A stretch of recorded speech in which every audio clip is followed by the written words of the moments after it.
Friends, good morning. దేవుడి నామంలో మీ అందరికీ శుభములు తెలుపుతున్నాను. ఈ reading the Bible with me మీకు ఆశీర్వాదకరంగా ఉందని నేను నమ్ముతున్నాను. నాతో పాటు మీరు కూడా బైబిల్ చదువుతున్నారు అని విశ్వసిస్తున్నాను. ఈ రోజు day 60 reading the Bible with me మీకు స్వాగతం. ఈ రోజు మనం సామ్స్ 41 చాప్టర్ చదువుకుందాం. నాతో పాటు కలిసి చదువుతారా? రండి కలిసి చదువుదాం. బీదలను కటాక్షించువాడు ధన్యుడు. ఆపత్కాలమందు యెహోవా వానిని తప్పించును. యెహోవా వానిని కాపాడి బ్రతికించును. భూమి మీద వాడు ధన్యుడగును. వాని శత్రువులు ఇచ్చకు నీవు వానిని అప్పగింపవు. రోగక్షయం మీద యెహోవా వానిని ఆదరించును. రోగము కలుగగా నీవే వానిని స్వస్థపరచుదువు. యెహోవా, నీ దృష్టి ఎదుట నేను పాపము చేసి ఉన్నాను, నన్ను కరుణింపుము, నా ప్రాణమును స్వస్థపరచుము అని మనవి చేసి ఉన్నాను. అయితే నా శత్రువులు నా విషయమై చెడ్డ మాటలాడుచున్నారు. వాడు ఎప్పుడు చచ్చునో, వాని పేరు ఎప్పుడు మూసిపోవునో వాని చెప్పుకొనుచున్నారు. ఒకడు నన్ను చూడవచ్చిన ఎడల వాడు అబద్ధమాడును. వాని హృదయము పాపమును పోగు చేసుకొని చున్నది. వాడు బయలు వెళ్లి వీధిలో దాన్ని పలుకుచున్నాడు. నన్ను ద్వేషించు వారందరూ కూడా నా మీద గుసగుసలాడుచున్నారు. నశింపజేయవలెనని వారు నాకు కీడు చేయ నాలోచించుచున్నారు. కుదరని రోగము వానికి సంభవించి ఉన్నది. వాడు ఈ పడక విడిచి తిరిగి లేవడని చెప్పుకొనుచున్నారు. నేను నమ్ముకొనిన నా వహితుడు, నా ఇంట భోజనము చేసిన వాడు నన్ను తన్నుటకై తన మడిమనెత్తెను. యెహోవా, నన్ను కరుణించి లేవనెత్తుము, అప్పుడు నేను వారికి ప్రతీకారము చేసేదను. నా శత్రువు నా మీద ఉల్లసింపకయుండుచుండగా నేను నీకు ఇష్టడనని తెలియనాయను. నా యథార్థతను బట్టి నీవు నన్ను ఉద్ధరించుచున్నావు. నీ సన్నిధిని నిత్యము నన్ను నిలువబెట్టుదువు. ఇశ్రాయేలు దేవుడైన యెహోవా శాశ్వత కాలము నుండి శాశ్వత కాలము వరకు స్తుతింపబడును గాక. ఆమేన్, ఆమేన్. ఈ వచనాలలో దావీదు ఫస్ట్ వచనాల్లో ఏం మాట్లాడుతున్నాడు తెలుసా? బీదలను కటాక్షించువాడు ధన్యుడు. ఆ ధన్యుడికి ఏమవుతాయంట తెలుసా? ఆపత్కాలమందు దేవుడు వాళ్ళని తప్పిస్తాడంట, వాడిని కాపాడతాడట, బ్రతికిస్తాడట. భూమి మీద వాడు ధన్యుడు అవ్వబడతాడంట. శత్రువులు వచ్చినా కానీ వాళ్ళ చేతికి వాళ్ళని అప్పగించడు.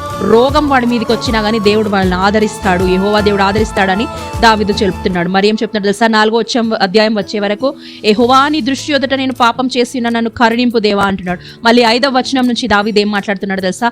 ఇదంతా మంచిగానే ఉంది, కానీ నా శత్రువులు నా మీద పడి ఏడుస్తున్నారు దేవా. వీడు ఎప్పుడు చచ్చిపోతాడు, వీడి చావు ఎప్పుడు చూద్దాం మనము, ఎప్పుడు వీడికి ఏమవుతుంది అని కుట్రతోటి ఉన్నారు దేవా. వాళ్ళు ఇట్లా అంటున్నారు, వాళ్ళు అట్లా అంటున్నారు, నన్ను ద్వేషిస్తున్నారు దేవా, నశింపజేయాలని చూస్తున్నారు దేవా.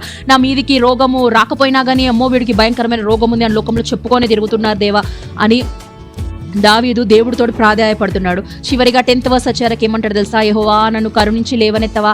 నా శత్రువు ఉల్లసింపరు అంటే ఇది నువ్వు నాకు ఇచ్చిన విజయమే.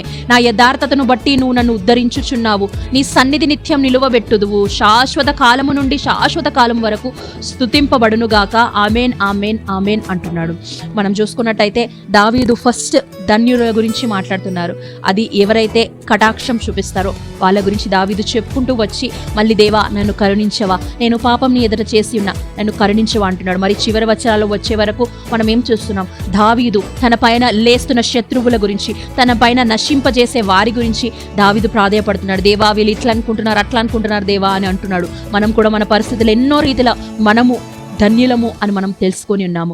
మనం ధన్యులము అని మనం అనుకుంటాం, కానీ మన లైఫ్ కొంచెం అటు ఇటు జరిగిందంటే, ఏదైనా డిస్టర్బ్ జరిగిందంటే, దేవా వీళ్ళు నా పైన ఎట్లా ఏడుస్తున్నారు, దేవా వాళ్ళు నా పైన ఎట్లా ఏడుస్తున్నారు అని మనం కూడా సేమ్ కంప్లైనింగ్ చేస్తాం కదా దేవుడి దగ్గర.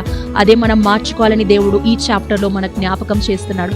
ఏదేమైనా కానీ కేవలం ఇశ్రాయేలు దేవుడైన యెహోవాకే మహిమ, ఘనత, ప్రభావం యుగ యుగములు కలుగునుగాక అని చివరి వచనంలో వచ్చే వరకు దావీదు చెప్తున్నాడు.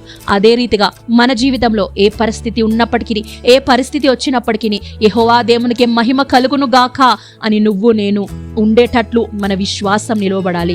ఒక్కసారి కళ్ళు మూసుకుందామా?